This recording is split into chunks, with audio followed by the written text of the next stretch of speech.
Cara start trading as a beginner. Okay, so hari ni kita nak share sikit kat korang, untuk korang yang mula-mula nak trade ni.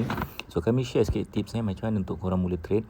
Okay, so first kali korang kena tengok direction market. So market bergerak ke atas, tengok sahaja dekat M15, M30 pun okay. Kita tahu market tu sedang bergerak ke atas. Tengok recent trend lah, recent trend. Untuk beginner-beginner kita nampak senang je market bergerak ke atas.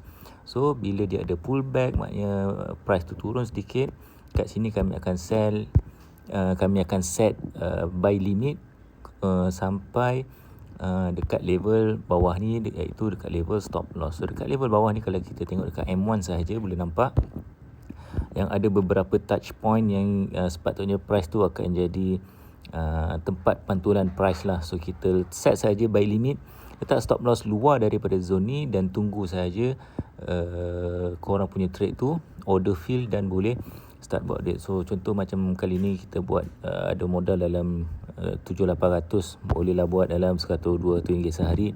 So mudah saja. Kalau korang nak belajar lebih lanjut, boleh join kami dekat Telegram Prof Duit. Pergi saja dekat Telegram Prof Duit, tekan pin message, kami akan sediakan satu link untuk korang pergi ke Linktree.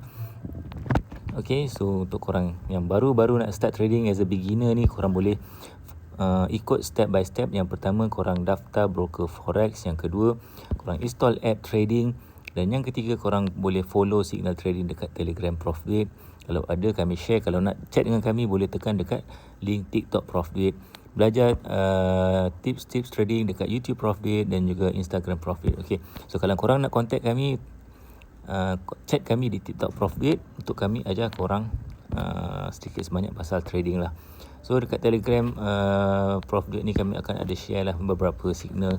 Kalau kami rasa ada trade setup cantik, kami akan share ke korang. So kalau korang nak belajar, ikut saja step by step yang telah kami sediakan.